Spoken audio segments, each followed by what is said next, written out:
Salut les amis de YouTube, on se retrouve aujourd'hui pour une nouvelle vidéo. Où je voudrais vous parler de ma licence phare, ma licence préférée de toute l'histoire du jeu vidéo. J'ai nommé Mario Kart, la saga Mario Kart.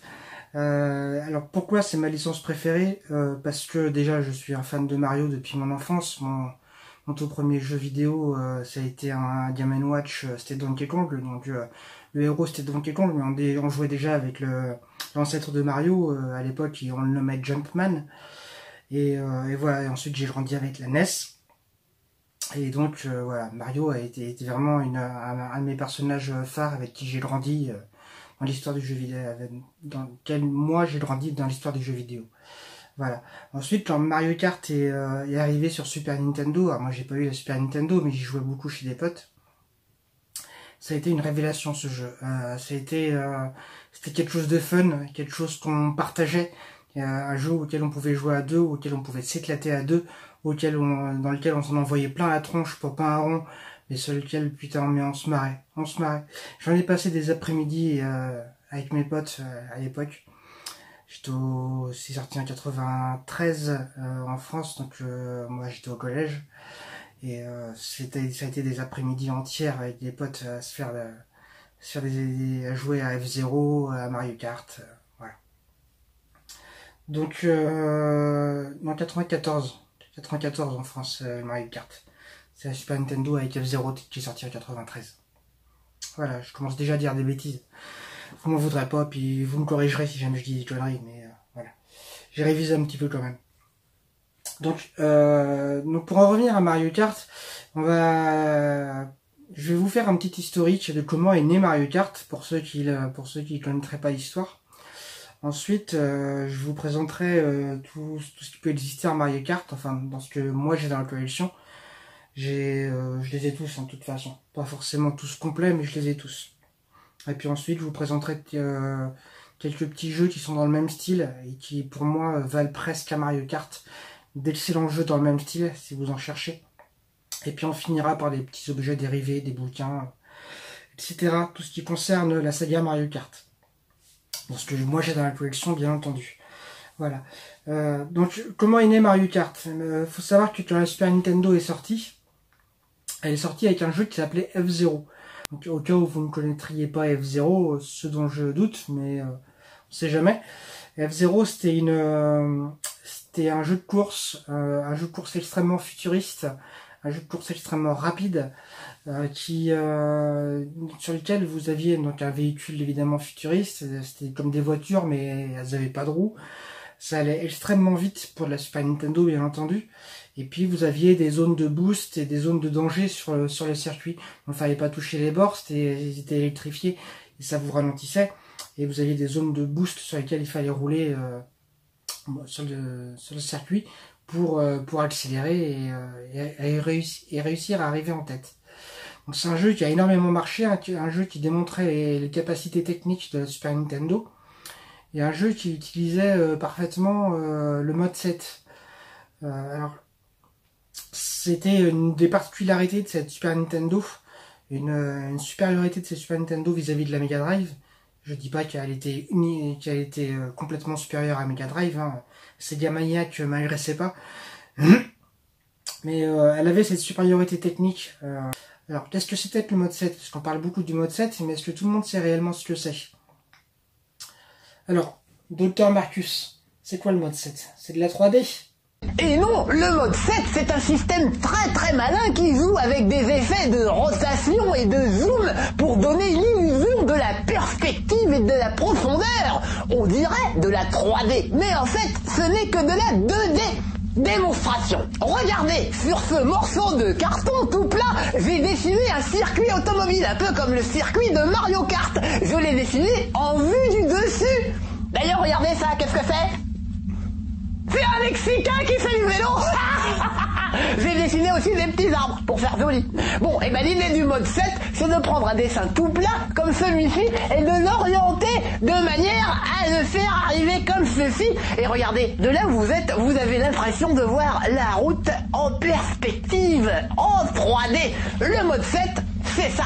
Donc voilà, maintenant que vous êtes incollable sur ce qu'est le mode 7 de la Super Nintendo, suite à la sortie de ce F-Zero, Nintendo a cherché à reproduire ce succès, mais ne voulait pas faire une suite à F-Zero. En tout cas, pas tout de suite. C'est arrivé, il y a une suite qui est arrivée sur N64, mais il ne désirait pas faire une suite directe à F-Zero. Il voulait faire un autre jeu de course, mais quelque chose de plus fun, quelque chose qu'on peut partager. Sur F-Zero, ça se jouait tout seul. On ne pouvait pas jouer à deux à F-Zero. En tout cas, pas en même temps. Chacun son tour, mais pas en même temps. Donc Nintendo a voulu faire a voulu rester dans un jeu de course à la F-Zero, en utilisant également le mode 7, mais quelque chose de plus fun et quelque chose qu'on peut partager, un jeu de course où on pourrait jouer à deux en même temps en écran splitté sur le même écran. Voilà. Et sauf que reproduire la rapidité d'un F-Zero, les impressions de rapidité d'un F-Zero en splittant l'écran, en jouant à deux, la Super Nintendo n'avait tout simplement pas les capacités techniques de le faire. Donc Nintendo a dû revoir sa copie en ralentissant les courses. Sauf que qui dit ralentir les courses dit évidemment ralentir les sensations. Donc pour compenser ça, Nintendo a eu cette idée de laisser tomber les véhicules ultra rapides, laisser oublier les véhicules futuristes, oublier la Formule 1. Ils se sont concentrés sur le karting. Donc ils ont voulu faire un jeu de cartes. Voilà. Au départ, c'était pas du tout un jeu Mario. C'était simplement un jeu de voiture avec des kartings. Et donc, étant donné qu'un jeu de karting c'est évidemment moins rapide, pour compenser ça, pour retrouver le fun d'un jeu de course, tout en perdant la rapidité, ils ont eu l'idée de rajouter des objets qu'on s'enverrait dans la tronche, des objets pièges, etc. Donc rapidement est venue l'idée de la flaque d'huile. Voilà. Donc les premiers tests du jeu ont été réalisés. On pouvait balancer une flaque d'huile en arrière. Forcément, ceux qui arrivaient derrière, ils glissaient dessus, ils partaient en dérapage. Voilà. Et sauf que en testant les premiers essais du jeu, ils se sont aperçus que ça manquait quand même c'était un peu sombre, ça manquait de fun, ça manquait de couleur, etc. Donc il y a un des membres de l'équipe qui a eu l'idée de remplacer les flaques d'huile par des bananes. Et on s'enverrait des bananes dans la tronche, et puis voilà, dès qu'on roule sur une pote de banane, hop, on glisse. Donc idée qui a séduit toute l'équipe, et évidemment, qui dit banane, forcément les développeurs ont très rapidement pensé à Donkey Kong. Donc du coup, il a été rapidement décidé d'insérer Donkey Kong dans ce jeu. Et forcément, de fil en aiguille, qui dit Donkey Kong, dit Mario, dit Luigi, dit Toad, dit toute l'équipe, quoi, Bowser, etc. C'est comme ça qu'est né Mario Kart. Voilà, ça a été simplement un hasard, une idée qui est passée par un des membres de l'équipe, qui a germé tout au sein du reste de l'équipe, et qui fait qu'un simple jeu de karting, qui aurait peut-être pas eu le succès qu'a eu Mario Kart, est devenu Mario Kart. Et évidemment, qui dit Mario, dit un jeu vendeur. Et forcément, du coup, ce Mario Kart a séduit assez rapidement par la présence de Mario. Et sauf que c'était pas simplement la présence de Mario qui faisait la qualité du jeu, mais c'est la présence de Mario qui, faut se l'avouer, a fait vendre les premiers Mario Kart.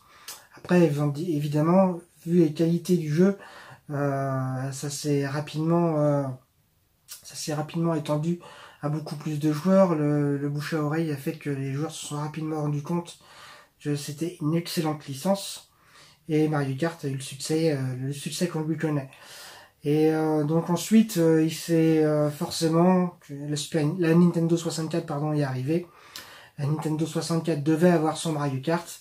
Donc le Mario Kart 64 est arrivé pas au lancement de la N64, plus tard, mais il a apporté ce plus de pouvoir jouer à 4. Alors, évidemment, il a apporté la vraie 3D dans un Mario Kart, et il apportait cette capacité de pouvoir jouer à 4 sur le même écran, en écran splitté. Alors, évidemment, jouer à 4, à l'époque, on n'avait pas forcément les grands écrans qu'on peut avoir aujourd'hui. Sur les télé cathodiques, la norme c'était à peu près du 55 cm. Ceux qui avaient les moyens avaient une 70 cm. Bon, voilà, divisé en 4, ça faisait pas des écrans énormes, mais ça faisait des écrans sur lesquels on s'éclatait quand même pouvoir jouer à 4.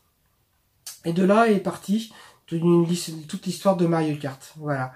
Donc chaque génération de Nintendo, chaque génération de consoles Nintendo a eu le droit à un Mario Kart, un seul Mario Kart. C'est probablement aussi cette rareté qui en a fait la qualité, qui en a fait l'attente des joueurs et qui en a fait la qualité, parce que tu vas vouloir multiplier les épisodes sur la même génération, on finit vite par tourner en rond. Là, chaque génération a apporté ses idées, chaque génération a apporté ses nouveautés à cette licence, et ce qui fait qu'aujourd'hui encore Mario Kart est une killer app d'une console Nintendo. Une console Nintendo a besoin de son Mario Kart.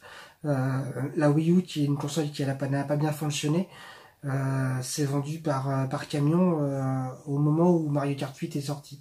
Voilà, il y a eu Mario Kart 8 et il y a eu Splatoon qui ont fait aussi les ventes de cette Wii U.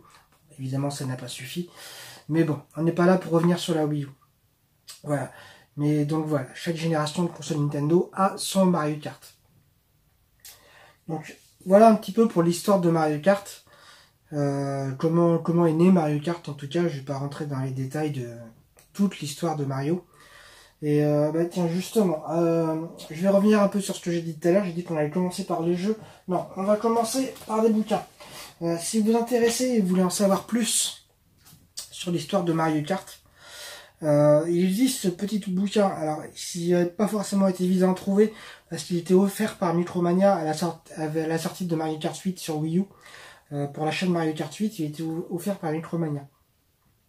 Donc vous le trouverez peut-être sur eBay. Je pense pas que c'est quelque chose qui coûte énormément, donc vous devriez pouvoir le trouver à pas trop cher sur eBay.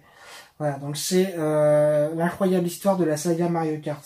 C'est un petit ouvrage qui est extrêmement bien fait, relativement complet, et qui va vous raconter vraiment l'histoire de chaque Mario Kart, avec tout un tas d'anecdotes.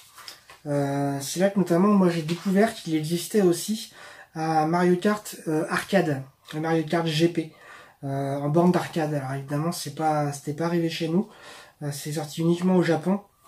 Depuis il y en a eu des nouveaux, il y a eu un Mario Kart GP2 et un Mario Kart GP DX, je crois qu'il s'appelle le tout dernier. Et il me semble que à Paris on doit pouvoir, il y a certains lieux parisiens, on doit pouvoir y jouer. Attends, ça serait un rêve faut absolument que je trouve ça quand je vais à Paris. La prochaine fois que je vais à Paris, il faut absolument que je trouve ça. Bon, évidemment, a priori, c'est des bornes qui coûtent relativement cher à jouer. Hein. Je parle même pas de l'achat. Mais voilà à quoi ça ressemble.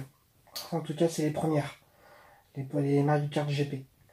C'est là-dedans que j'ai découvert son existence. Mario Kart Arcade GP, voilà. Donc un joli petit ouvrage. Ensuite, un petit peu plus facile à trouver, je pense que il me semble qu'il est encore disponible sur le site d'Omakebook. Donc le magazine Les Cahiers de la Préhistoire. Voilà. Qui est sorti pour les 25 ans de Mario Kart.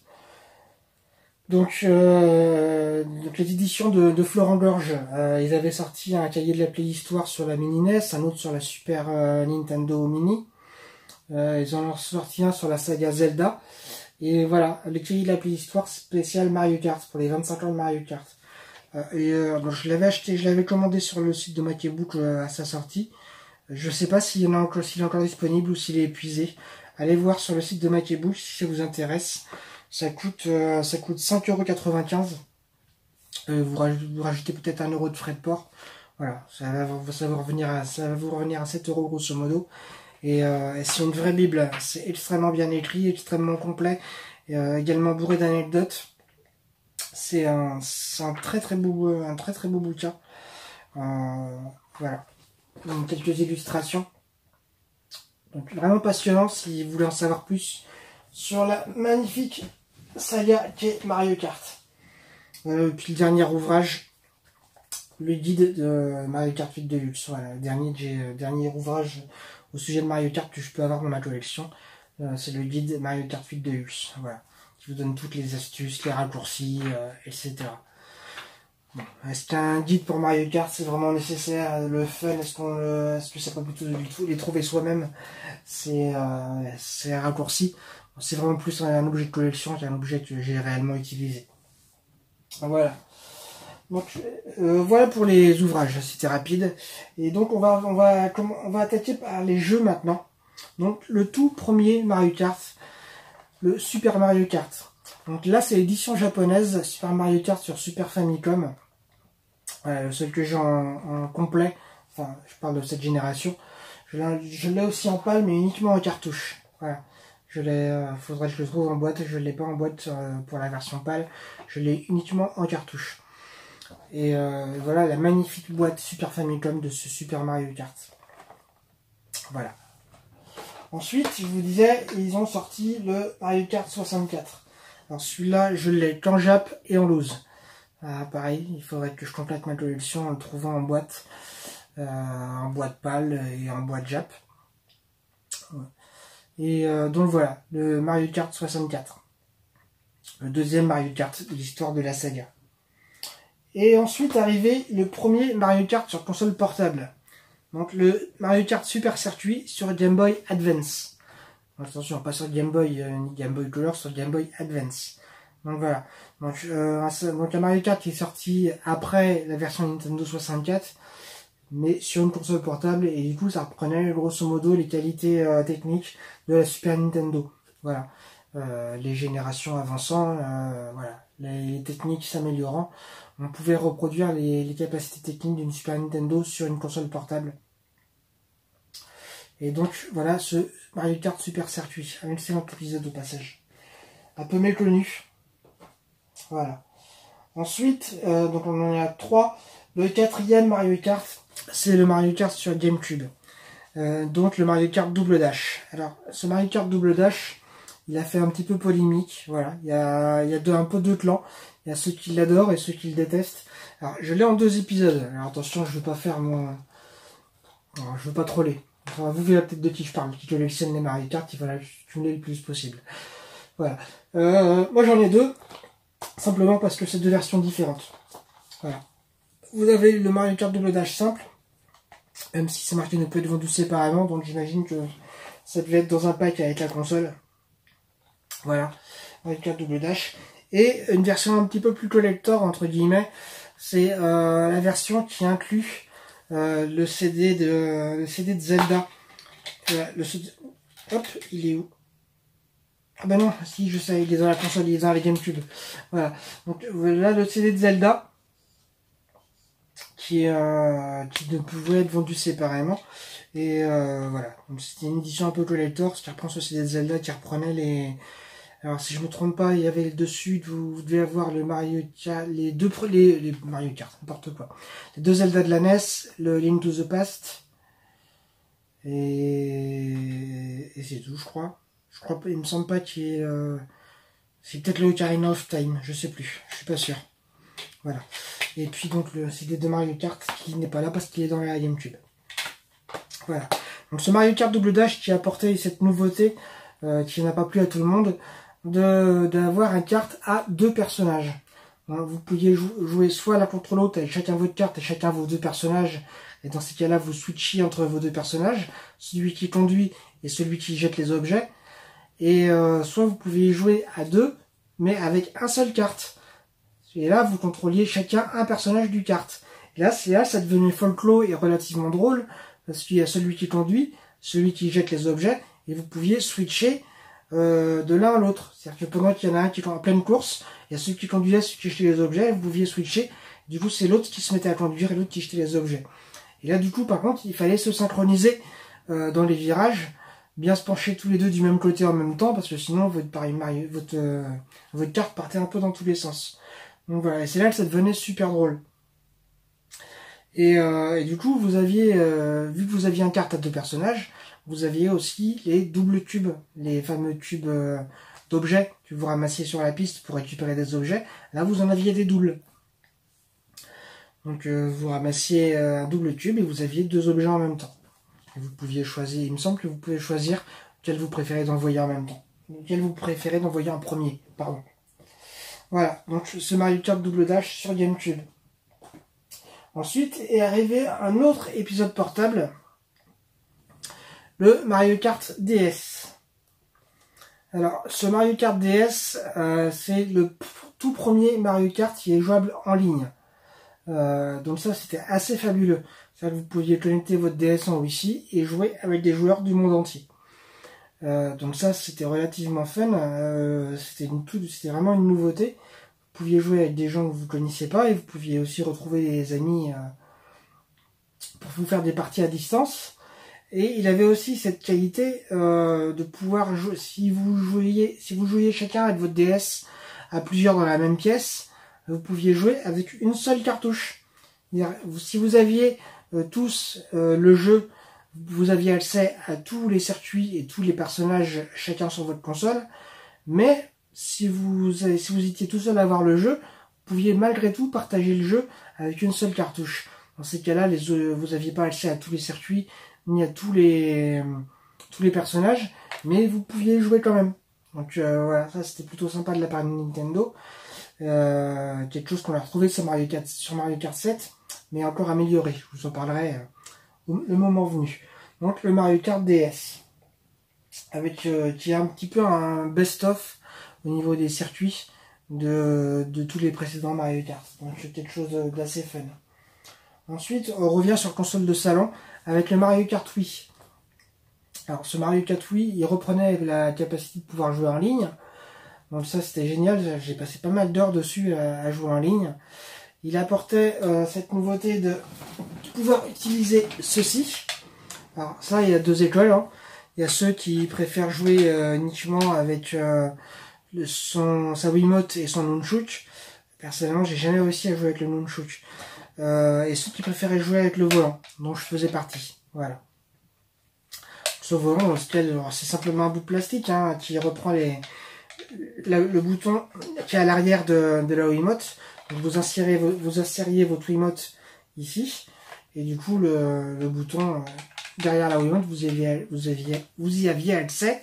Pardon, j'arrive plus à parler aujourd'hui, je suis désolé. Voilà, par le report ici. Et donc vous jouiez avec la détection de mouvement. Et moi j'ai joué à ce jeu uniquement avec le volant. Voilà, je suis incapable de jouer avec la Wiimote et le gamepad Je mélange tout. Et avec la Wiimote et le Nunchuk, pardon, je vais y arriver. J'y arrive pas. Voilà. J'ai joué à ce Mario Kart uniquement au volant. Donc avec la capacité de jouer en ligne. Alors, malheureusement aujourd'hui on ne peut plus y jouer en ligne. Les serveurs de la Wii étant fermés, on ne peut plus jouer en ligne à ce Mario Kart Wii. C'est bien dommage. Un excellent épisode, même si graphiquement on n'a pas passé un cap par rapport à la version GameCube. La Wii était pas beaucoup plus puissante, était à peine plus puissante que la GameCube. Donc graphiquement, on retrouve des graphismes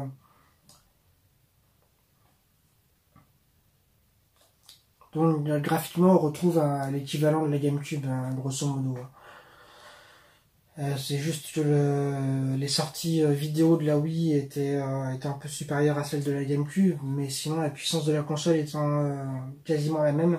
Voilà, il n'y a pas d'évolution graphique par rapport à la GameCube, ce qui a fait un peu partie des reproches aussi de cet épisode, parce que chez les concurrents on arrivait sur PS3 et 360, et la Wii avait son parti pris d'apporter une nouveauté de gameplay, mais pas vraiment de nouveauté technique. Donc voilà, pour ce Mario Kart Wii.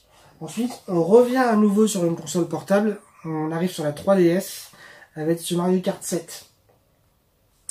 Donc ce Mario Kart 7 qui apportait en nouveauté les deltaplanes. Donc forcément évidemment des nouveautés de gameplay. Avec des passages où vous planiez pour arriver d'un endroit à un autre. Donc, ce qui a apporté des nouvelles possibilités de raccourcis évidemment. Toujours la possibilité de jouer en ligne. D'ailleurs on peut toujours jouer en ligne.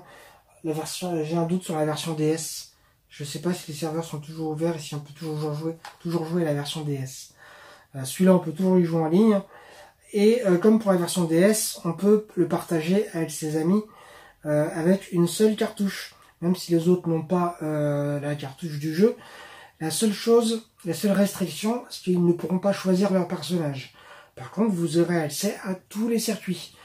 Contrairement au Mario Kart DS, excusez-moi, en jouant avec une seule cartouche pour plusieurs DS, pour plusieurs 3DS, vous aurez accès à absolument tous les circuits. Donc ça c'est génial. Simplement que vos camarades ne pourront pas choisir leur personnage. Voilà, ils auront Mascas par défaut et c'est tout. Et que les personnes qui auront la cartouche peuvent choisir leur personnage. Et ça permet quand même d'y jouer jusqu'à 8 avec une seule cartouche. Donc c'est vraiment génial, quoi. Donc voilà la nouveauté de ce Mario Kart 7 et puis évidemment la 3D. Alors le problème de la 3D sur la 3DS, même si ça a été un peu amélioré avec la New 3DS, parce que si vous êtes comme moi à Mario Kart, moi quand je joue à Mario Kart, la console elle bouge, c'est obligé. Voilà. Je suis dans le jeu, je fais pas non plus comme un volant, mais la console elle bouge, c'est obligé. Je peux pas jouer à Mario Kart en étant fixe sur ma console sans bouger. Pour moi, c'est juste pas possible. Dans un jeu de bagnole, je bouge tout le temps. Et le problème de la 3D de la 3DS, c'est que dès que la console bouge un peu, bah, l'écran devient flou. La 3D, vous la perdez. Donc évidemment, dans un Mario Kart, c'est un peu gênant. Donc j'avais toujours tendance à la désactiver sur la 3DS. Après, maintenant, avec la New 3DS, c'est un peu mieux. J'arrive à jouer à Mario Kart 7 en 3D sur la New 3DS. Parce que du coup avec l'amélioration de la technologie 3D sur la New 3DS, ça permet que la console bouge sans perdre pour autant la 3D. Voilà. Avec pas non plus en la secouant dans tous les sens, mais vous pouvez bouger un petit peu sans perdre la 3D. Donc c'était un petit plus. Ensuite, voilà, sur la Wii U est arrivé le Mario Kart 8. Alors, le Mario Kart 8, le premier Mario Kart en HD. Donc ça, génial. Un rêve pour les yeux. Ce Mario Kart est juste sublime, il est magnifique. Moi qui joue sur un écran de 2,30 m de diagonale avec un vidéoprojecteur, celui de la Wii ça passe pas du tout, quoi. Mario Kart 8 ne passe pas du tout sur un si grand écran. Là c'est un rêve pour les yeux, c'est juste magnifique. C'est du pur fun. On retrouve les plaisirs en ligne de Mario Kart Wii. On retrouve le plaisir de pouvoir jouer à 4 sur le même écran. Vous avez les nouveautés des cartes qui deviennent qui peuvent sur certaines zones du circuit devenir entre guillemets des aéroglisseurs. Donc rouler sur les murs, rouler au plafond. Voilà. Donc évidemment énormément de nouveautés de gameplay, toutes les nouveautés de gameplay qui peuvent aller avec, des nouveaux objets évidemment, comme le klaxon, premier objet qui vous permet de vous débarrasser de la carapace bleue. Et voilà, donc avec le gamepad vous avez toujours la possibilité de pouvoir jouer en détection de mouvement ou jouer comme une simple manette. Et la Wii U étant compatible avec les Wiimote, vous pouvez jouer aussi avec vos Wiimote, comme sur la Wii, donc soit avec un nunchuk, soit avec le volant, et jouer aussi également avec la manette pro de la Wii U évidemment. Voilà, beaucoup de possibilités de gameplay. Le premier Mario Kart en HD, donc juste sublime, un excellent Mario Kart, un très très bon Mario Kart. Voilà. Et le tout dernier sur Switch. Donc je pense que, comme je vous disais tout à l'heure, chaque génération de console Nintendo a eu un seul Mario Kart. La Switch a de grandes chances qu'elle en ait deux parce qu'elle a eu ce Mario Kart 8 de Deluxe, qui est simplement un remake de la version Wii U, qui reprend donc la version Wii U intégralement, qui y ajoute tous les DLC qui étaient sortis, donc les 2 DLC qui étaient sortis sur Mario Kart 8 sur Wii U. Là ils sont déjà inclus dedans, plus quelques nouveautés, quelques nouveaux objets, la possibilité du dérapage encore amélioré. Vous savez, le boost en dérapage dans Mario Kart, vous dérapez jusqu'à avoir des petites étincelles jaunes, ensuite bleues, pour avoir un maximum de boost quand vous repartez. Ben là, vous avez une 3e catégorie d'étincelles qui sont les roses, qui vous donnent encore plus de boost. Donc ça, c'est une nouveauté de cette version de luxe. Vous retrouvez le 200 cm3, qui était une nouveauté apportée par Mario Kart 8. Pas dès sa sortie, mais c'était arrivé gratuitement un peu plus tard. Donc le 200 cm3 qui est arrivé avec Mario Kart 8. Jusque là, Mario Kart s'arrêtait au 150. Donc voilà. Et donc ça, c'est vraiment une reprise de Mario Kart 8 pour tous ceux qui n'ont pas connu la Wii U, étant donné la déchéance de cette pauvre console, qui est si bonne, qui méritait pas ça, mais voilà, qui s'est malheureusement mal vendue. La Switch faisant un carton, cette version permet au moins à ceux qui n'ont pas connu Mario Kart 8 sur Wii U de pouvoir y jouer. Donc il y a là cet avantage-là. Et voilà, on a fait le tour de tous les Mario Kart. Donc je sais qu'il y a un Mario Kart sur téléphone portable qui est annoncé, il me semble, pour 2019. J'attends de voir. Je ne me prononcerai pas tout de suite, j'attends de voir. Ce que j'attends surtout, moi, c'est le Mario Kart 9 sur Switch. Ça, il y a rien d'annoncé pour l'instant, mais voilà, il arrivera forcément. Mais quand? Mystère. Voilà. Ensuite, je vous avais dit que je vous parlerais de Mario Kart Like, de jeux dans le même style que Mario Kart Like, qui sont... alors, il y en a eu des tas et des tas. Je pense que ça doit se compter en centaines de copies de Mario Kart, de copies du style Mario Kart. Évidemment, avec d'autres personnages, il y a plein de licences qui ont été reprises. Hello Kitty, je ne les ai pas tous en tête, mais il y a énormément de Mario Kart Like qui sont sortis, avec plus ou moins de succès, avec plus ou moins de réussite. Mais là, je voudrais vous en présenter deux qui sont dans le même genre que Mario Kart et qui pour moi sont des excellents jeux, qui sont presque aussi bons que Mario Kart. Peut-être que certains d'entre vous diront même meilleurs, ou en tout cas aussi bons. Alors, il y a eu aussi sur PlayStation les Crash Racing, que certains trouvent aussi presque aussi bons, voire aussi bons que Mario Kart. Moi, c'est pas mon cas, j'en suis pas fan de ces Crash Racing. Par contre, The Diddy Kong Racing sur Nintendo 64 est une pure merveille. Si vous n'avez pas Nintendo 64, il existe sur Nintendo DS. Ce Diddy Kong Racing apporte un plus par rapport au Mario Kart, qui a un mode histoire. Voilà, un excellent Mario Kart Like que je vous conseille à 100%, très très bon jeu. Et beaucoup plus récent, sorti sur Wii U, sur PS3 et sur 360, ce Sonic and All-Star Racing Transformed. Voilà, alors, un nom à rallonge, un nom un peu plus compliqué à prononcer, pour un putain d'excellent jeu. Voilà, donc dans l'univers de Sonic, alors, il y en a un premier, Sonic Racing, je sais plus comment il s'appelle exactement, qui était sorti, qui était plutôt moyen. Moi, je l'avais pas vraiment apprécié. Par contre, là, ils ont sorti cette suite qui, elle, est tombée par terre. Ce jeu est absolument génial. Beaucoup plus rapide qu'un Mario Kart, plus compliqué à prendre en main, mais vraiment super fun. Un très très bon Mario Kart Like que je vous conseille à 100%.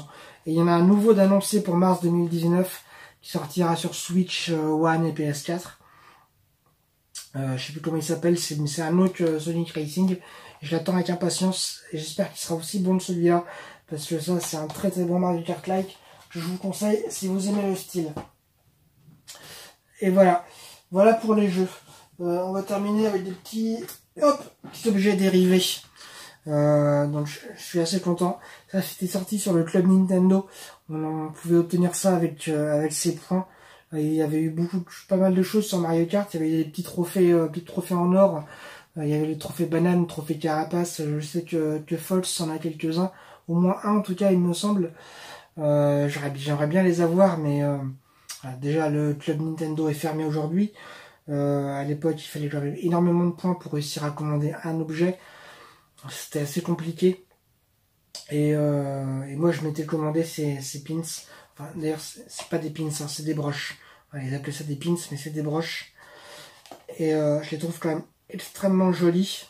Donc, avec les fameux nouveaux objets dont je vous parlais, le klaxon, la plante Piranha, et donc dans un petit écran Mario Kart 8. Donc voilà, ça c'est un objet dont je suis assez content. Donc c'est effectivement les petits trophées en or du club Nintendo, j'aimerais bien les choper. Mais ceux qui la revendent sur eBay, ils vendent ça à des prix en or. Voilà pour cette saga dont je suis archi fan. Voilà un petit topo sur cette saga. J'espère que ça vous aura appris des choses. J'espère que ça vous aura plu. Voilà, n'hésitez pas à me laisser des commentaires. Voilà, là j'attends vraiment vos commentaires pour pour me dire si vous aimez autant que moi cette saga, quel souvenir elle vous rappelle, avec quel Mario Kart vous avez commencé, quel est votre mode Mario Kart préféré, est-ce qu'il y a des Mario Kart que vous aimez pas, pourquoi? Et voilà, racontez-moi tout ça en commentaire, expliquez-moi un peu votre histoire avec cette saga, ça m'intéresse vraiment. Voilà, donc je vais vous laisser, je vais vous dire à la prochaine, avec une prochaine vidéo dont je connais pas encore le sujet. J'ai pas encore de nouvelles idées pour les prochaines vidéos, mais ça va venir, vous inquiétez pas. Celle-là, ça fait un moment que je la prépare, j'attendais de vous la faire, j'espère qu'elle vous aura plu, et je vous dis à très bientôt.